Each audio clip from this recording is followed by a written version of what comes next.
te balandi ya masolo ya mboka naza na esengo ya kokutana na bino lisusu na nzela ya numero oyo ya sika masolo ya mboka ya mokolo ya lelo toyambi bongo mwana mboka Mathieu Takizala ye azali moko ya ba-entrepreneur ya mboka Congo elongo na ye tokobeta masolo oyo eleki na mboka na biso ya actualité lokola programme pe investiture ya gouvernement Sama Lukonde mwana mboka Mathieu Takizala mbote na mbote mama Nadine oyebi ke ezala esengo makasi parce que bino ba mama nde bosala ke mboka ke nyimboso omona yo na kati ya itando ya biso tobengi spécial auto garage po tolobela nkita ya Congo na nzela ya investiture ya gouvernement eza esengo munene mpona biso parce que mission pe elobami masolo ya mboka.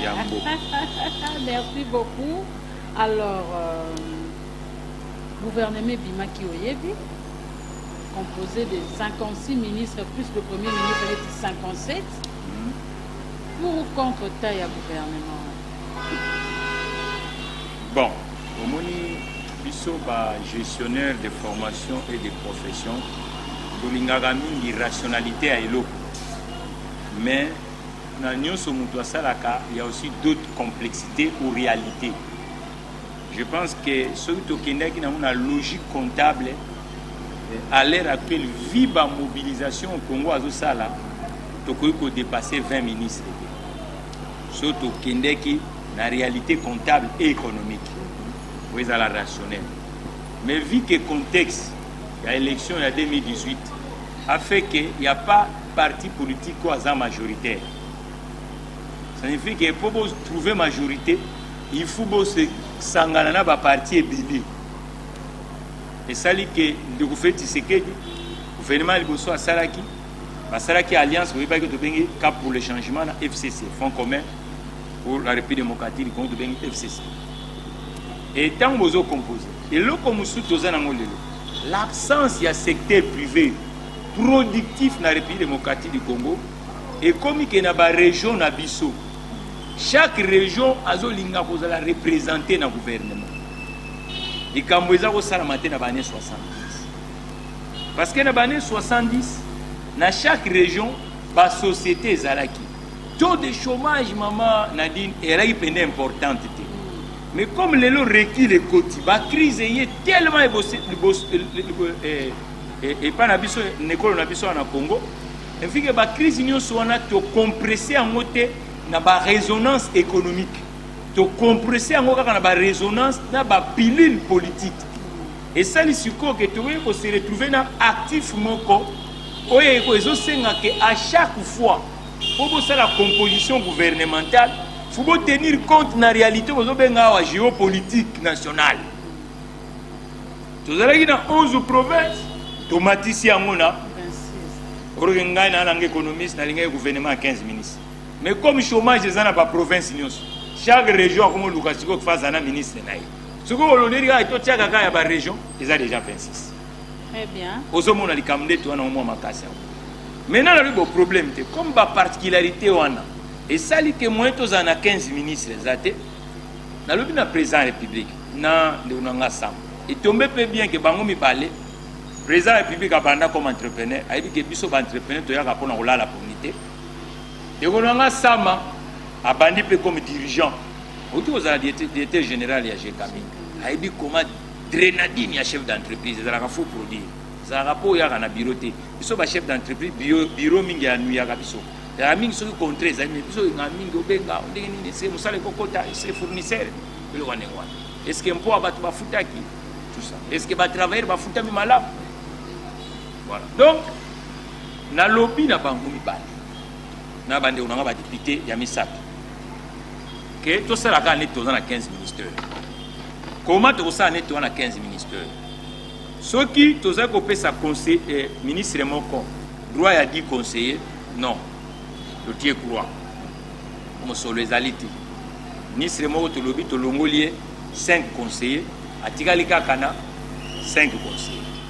Maintenant na 5 conseillers ya ministre wana et ça la kate bateau ba outil obédience politicienne technocratie pesala ceux qui ba militant politique na sima ministre bazali misato mibale fu bazala na monde bauti na monde économique aza nsima ya ministre otoluka mpe rationalité vite fait soki ministre moko tozali kopesa ye 5 véhicules crise ya makasi seront le bouton akomi na droit des véhicules. Est-ce que vous mambo bane est important? Mais kasi socle yango wana mama Nadine soki tosali ndenge wana te makambo bana vraiment est important ko serrer ceinture parce que nazoyeba na gouvernement ya Bruno Tshibala gouvernement wana quoi que l'on puisse dire aujourd'hui ba serraka ceinture pour tozwa élection au ebimite comme si biso le lobo. Alors makambo ozoloba ya ko serrer ceinture est très important pour la bande ko na biso obaye. To serrer ceinture, tous à l'objectif, tous à la productif. Heureusement, bango baza na mo avantage, tous en temps au numérique et CIA. Internet, nouvelles technologies. Au moment de la COVID-19, ba conférence nyonso et salami na l'aide yaba ba visioconférence. Très bien. Déplacement yaba officiel na étranger. Ce qui l'an, ministre Morala qui na droit à 20 voyages, tous on sango na 3. 17 wana to sa na économie, 17 wana asala mo atana ba vidéoconférence. Oh, tu réduis un peu nombre ya ba billets d'avion to kosoma na hôtel to foot à l'étranger ndo on a passé mo sur les années. Très bien. Donc et à mon alobi et puis et monument na bango ba salaire pardon de bombongo ya liti. Pour biso ba investisseur na ba entrepreneur to ko mbongo po chômage sila na ko. Donc soki salaire ya ministre na we bimaki ezalaki $5,000 tout tient à $1,500. 3,500 $. Oui, mais s'il vous plaît, tout serré ceinture. S'il vous plaît, pardon. Au moins, le salaire reflète à peu le petit peuple il gagne combien. Parce qu'en réalité, le salaire est ministre, il n'y a pas de et ça, il y a un gâte. Mais ceux qui ont un gâte, ils ont fait un bisoté. Ils ont fait un bon ministre, ils ont fait un mandé. Vous comprenez? Parce que les lots, surtout qu'il y a une analogie à budget, ils ont à passer. Pour les défis, ils ont mon maman Nadine. Maintenant, il faut de sorte que tout serrer 5 pour tout assainir les finances publiques, tout le moyen l'État de femmes solo pour investir dans chaque domaine. Pour budget, et qu'ils ont à passer. Les chômeurs, les très bien. Il y a un lobby qui est salaire des députés. Donc, c'est moi qui est mon président de la République, salaire naïe et qui a nombre de conseillers pour la présidence de la République. Son Excellence, pardon, tout se va sentir partout. Et il y a là qui t'a en essayé, Bassala Moussala. Vous avez quoi que consultation? Na comment? Éviter que les entrepreneurs soient pour nous faire chez eux, les olinga bisoté, mais na comment? Comment? Et banda qui l'était. Les trois na commis na son Excellence. On a vu qu'il y a un organisateur, bandi on soit avec la présidence. Nazana ngwe bele wana kutope sotu na ndenga budget so ko na biro na kuna tala baton de tonnes journée sauti na bisete omoni so na kufi na bobolela ngane tekimbangu te bozwa mo makanto wana ngo oyo mboke tonga mana mona kape ba kongole ba ko bonganga na vivant et la teke na kufi nzamba bando tuna ngame o salaki na tonne d'idée comment tiki peuple wana ba ko zanga talipa yo tout solo baté président république mikolo assez alité union sacrée sala alité gouvernement c'est sala alité à sa président union africaine mais là on a reçu un président c'est une excellence na 5 pardon de konangai yamba biso bapato pardon yamba pe biso yoka biso ayamba biso na premier ministre na ye obora fleuve Congo kuna to vandi akangi biso ata 3 jours place wana to discuter nanu comment tu peux trouver solution dans Mboko parce que chômage est là, Mboko est force. Celui qui est appel Luana et Koma et pas président de la République, bah service naie, bah l'andarabiso na bah émission oyo en tout cas, boya mbamona Mboka, makanisia boya ya rotonga Mboka, c'est important. Alors, Olanda qui programme triennal, il y a gouvernement ya ndekonanga sama ndenge a présenté kiango na Assemblée nationale les qui adopté et ça 36 milliards. L'euro soit lobby wana ba action soit PC politique justice et administration économie et finances, reconstruction du pays social, na 4 millions sur 36 milliards pour 3 ans. À raison de 12 milliards chaque année par l'an. Si au budget, autres ans, on coûte 7 milliards, mais tu peux mobiliser 7 milliards. On a assez. Il y a 7 milliards au crâne. Ici, était Premier ministre a reçu solo au Wapi pour nous faire le défi. Na maramunyo sur le bel épisode. Kasi, au moni na ozongi là, vraiment, ils allaient pas pour et ça n'a pas signé zongi la malwato loba. Au moni, rien que démographie, il y a Congo et à Mbongo. Au début, tous a pays à 120 millions d'habitants. Rien que Bolier, il y a 120 millions d'habitants. Ce qui te longo liango, na épaisseur informelle. Tu y a une épaisseur formelle, 12 milliards, c'est rien. Oui, il faut que les Congolais, il faut que les Bandako. Obi, Bandako, le Komaka, Maboko, Maman, Tasaïma, Mambon, on a soumis Ndakunaï. Ce qui l'État a réinvesti la lobby qui est dans la ville qui ça. 80% ou 50% ya Bandako, Batubazo Foutela, propriétaire dans l'État. Ata Batono Bafuta Kaka, $50 dans mois. Un milliard et 16 euros, mon frère. De Unanga Mwasi. Un milliard et 16 euros. Ça signifie que lorsque la crise yaka na mboka, l'entrepreneur joue un rôle très très important. Parce que lui, il cherche toujours le problème à comme il une solution. Tous à 12 millions. Na 12 millions, maman. Ce qui est lobby, c'est combien de temps, mais on est dans le lobby. Mais il y a vraiment formule parce que nous sommes au terre, ce que tangi, il m'a expliqué pourquoi le bague est le coin. On comprend le tout le livre. Et pour terre, il m'a pourquoi le coin.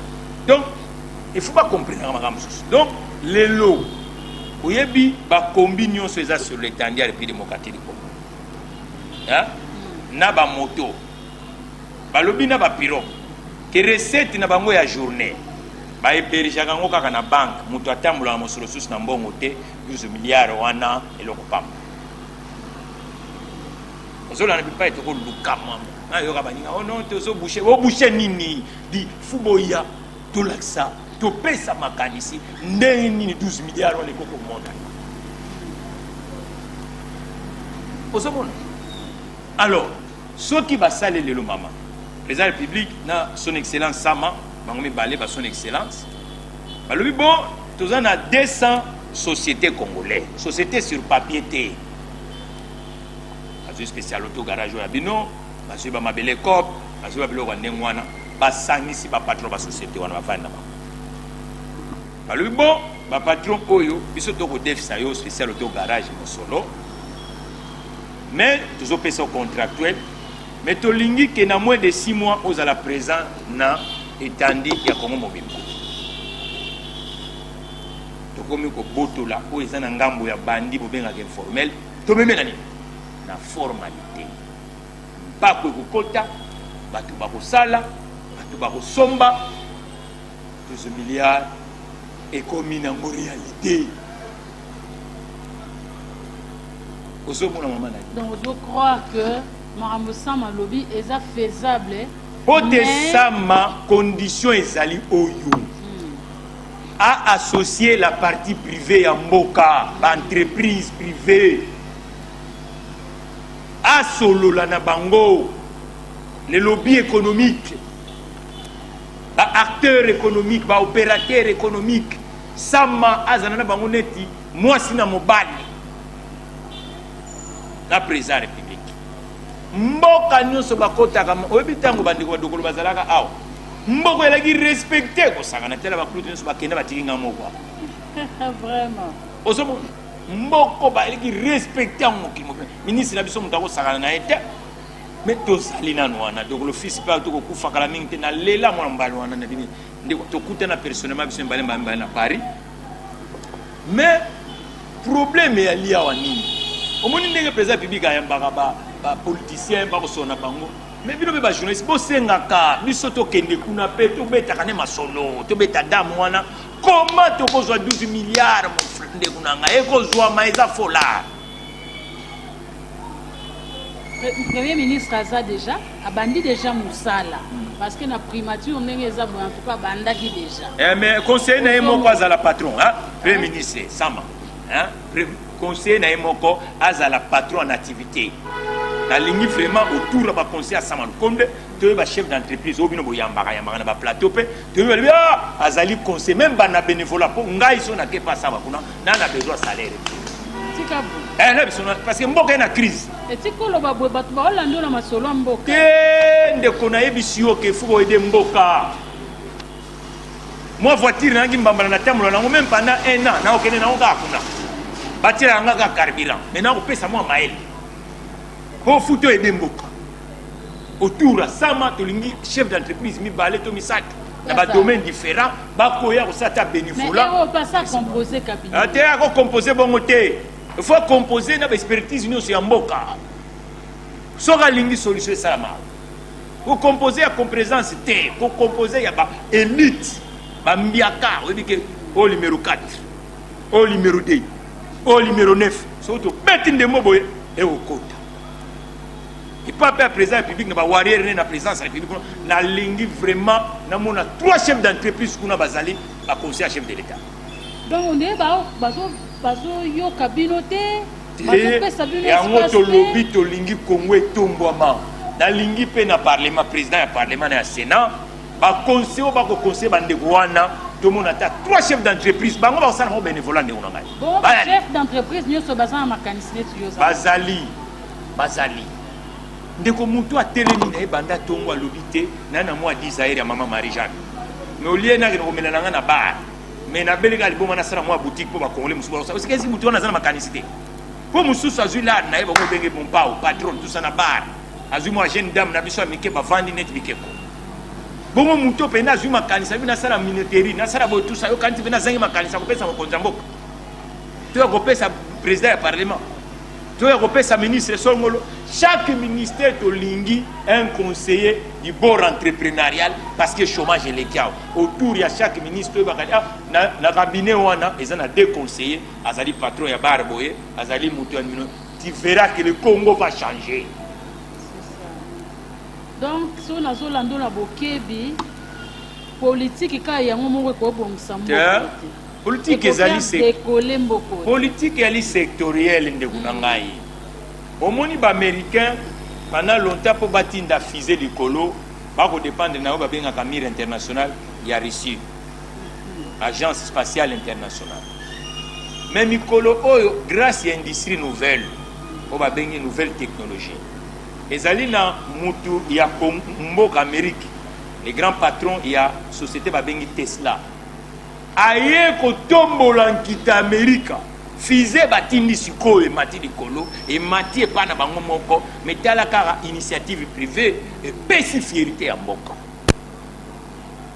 osoko mona makamba ça signifie que biso nyonso to sala mariage wana oke na commune koti bourgmestre bakoloba non omoni mutu oyo za patron longo yo aux autorisations mais conseiller bazotinda yo zo mone conseiller nzoka ndi ane patron ministère yo ko poser na nini po ye moko na d'abord za patron oko lengi se pena $50 te parce que ye moko d'abord a patron toi makambo bele ko changer ndeko il faut to comme un esprit wana to diriger mboka comme ba diriger entreprise etongama po échouer te etongama po et gagner et avancer et changer mboka et loko na ko senga mingi na président Tshisekedi yango wana ayoka pe biso ayoka biso kaka te mais ayambaka biso to sololaka toali bana mboka biso no soene loko bakisa na mboka oyo chômage ezo yokisa biso soni otobi na ndeko Sama oguta pe grenadine un entrepreneur ce sont des contrats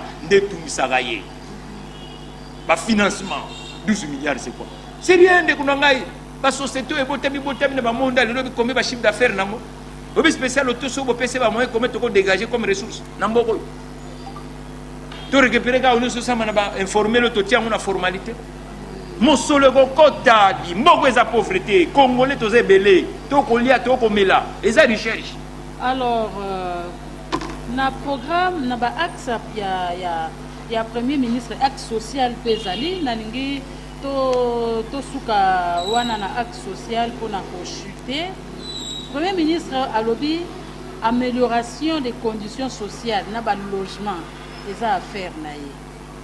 Logement, lutte contre la pauvreté. Affaire naie. Autonomisation ya ba femme les affaires naie suko autotano na social. Amélioration na ba logement wana. Yo lobby logement mais na to loba ngwati. Mboka nyonso l'État tango asalaka ba politique étatique atenisaka compte na ba bengi bolali ya bato, kosala ya bato, kotanga ya bato, kosoigner ya bato, ko déplacement ya bato. Mboka nyonso ezalaka ndeko. Mais au moins que to sali 40 ans, logement l'État commandé parents pauvres côté vous. Voilà. Onel na mituna ka bato bazo banda ko balemba babanda lungwa nani atekelaka bango ngo siko mbongo ngo batekelaka bato na banda kwana esala nini po eyali patrimoine ya biso privé a ça plus na ba logement que l'état zonga na aide zonga si l'état zonga si OK ça bisi ko mutu moko asombi brique na ya lukimbo on na pasi oyebi ba konzi asombi ndaku na yo minga président ka lobby azo loba non faut lutter contre la corruption mais corruption mususu ezo ya bozangi banda kwa l'état mutu bozo fouter $30 to $50 ndaku na ye d'abord akeko bo foutie na franc congolais mais ye fa que nous luka dollar roi kwa que nous fouta ndaku na fin du mois maintenant okomona ke ndaku wana lera ezo ko luka fa luka mosolo mususu mutu wana komo teka imprimer de valeur mboko mutu wana komi corruption mutu wana mboka lingo kota libenga l'état et komi a epoka ka futa ndaku na domaine de logement to tikala wana mutu atongi ndaku na ye un particulier un privé atongi ndaku na ye na mbongo na ye cop na ye akutani na ngoso wa pasombi lopango ne na limete atie bandaku na ye atongi yango atie prix oyo azokanisa parce que ye nde asombi yango mutu abongo kanisi ke l'état penda ko imposer likambo pe leki l'état za régulateur on a dit ça sur le bitou les ayo ko tonga ko non yo za mo solo na yo toto ezo ko pete pap otongi penda ko koti mutu l'état aza régulateur na kati ya privé l'état azalaka parce que mutu azo ko tongilo ndako wana aza mutu ya l'état zola na mama na même en spécial auto par à l'état ezali ngai matita kizana mutu ya l'état naza citoyen congolais nazali mutu ya Congo yende l'état okoli na ngai na ndenge na komi boy l'état sali mo eloko na yawa na botami na hôpital na botama gezaki na so maman peut-être abotaki nga na kata ndako peut-être pe na loba tate mais na koma tante infirme donc l'état aza na part na ena onyo se sala makana espace public l'état ali régulateur et loko monene zo sala ke économie en mboka ona social et espace te parce que industrie financière eza ko exister te na bamboka nyuso oyiba faux d'avance balobaka faux d'avance ça faux d'avance c'est un crédit ebomaka corruption biloko wana mama asalaka na l'hôpital ali na salaire na suka sanza to asalaka na spécial auto garage maintenant alingi kosoma lopango na mpasa mais bakei na institution financière lopango yali par exemple na 2 millions de francs congolais parce que mbongo na biso za francs congolais allons-y na francs congolais 2 millions de francs congolais maman na moi bafutaka ya meto 200 000 francs congolais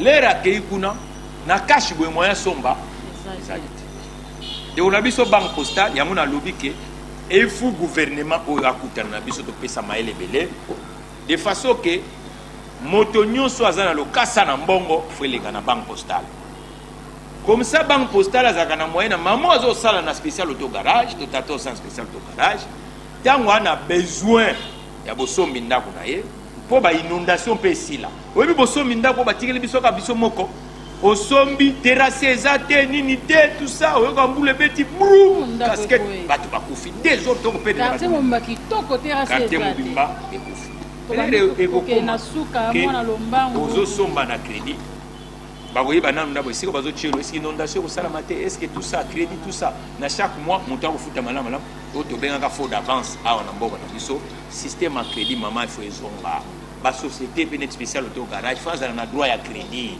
po ta créer chômage esila donc eloko toza nango ya monene awa yango wana social eko kosalama te soki bato baza na mosala te mosala yango mutu ekosala ke mutu a vivre social eza ensemble ya o mutu asalaka na existant bolei bokeli l'hôpital bolali transport éducation à mwana bosombi bilamba loisir yango enveloppe nyonso na tobenga yango nini social mais biloko nyonso na mpo mutu asala yango malamu il faut baentreprise teleke spécial auto garage azala na bamarché po te apermettre kofuta bato wana po te l'état atonga baécole atonga badispensaire afuta tout ainsi de suite po te social na mboka na biso esala nini eyalaka kobokebani malamu. Donc na mokuse tokoloba eke mwana mboka Mathieu Takizala azali optimiste na programme oyo chef du gouvernement Sama Lukonde apesi par rapport na bato bazondima te keza faisable te za lokuta eza kaka copie conforme na prédécesseur na ye Ilukamba yo monike eza faisable mais il faut abenga nde bato oyo bazana ba idée ya malamu pona kosunga ye lokola bino. Oui, baromètre ezali 12 milliards mais maintenant 12 milliards il faut que nango secteur par secteur et quoi porter biso combien de secteurs toi nango besoin pour te memela biso 12 milliards et yango ba secteur wana ce sont les experts ya ba secteur wana nde ba ko permettre que socle wana est se réaliser. Voilà tosukisi masolo mwana mboka Mathieu Takizala liloba suka na mokuse kotoka bwana na yo na masolo ya mboka ya lelo. En tout cas eza pena liloba ya suka te nakanisi ke lelo toza bato tokolala pongi te parce que niongo ba congolais c'est leki biso élite ya mboka na bino ba journaliste na biso ba entrepreneur na ba politique na ba administrateur niongo ba congolais c'est leki il faut tout ça de sorte que ba congolais ba komana sourire na monoko mais wana po esala maizaka na maloba te obena mosala yango to kosengaka mbela grâce à baitando ike bakonzi tokutanaka tosololaka po solution ebi. Très bien bakonzi tokutanaka tosololaka po solution ebima na maloba ya mwana mboka Mathieu Takizala waza entrepreneur na kati ya mboka Congo nde tosilisi masolo ya mboka ya lelo. Merci na bino bokolanda biso de partout à travers le monde topesi bino merci bobo sanate kobenga pe ko commenter nyonso bokotuna mwana mboka Mathieu Takizala ekokoma. Merci tokutani mbala ya sima.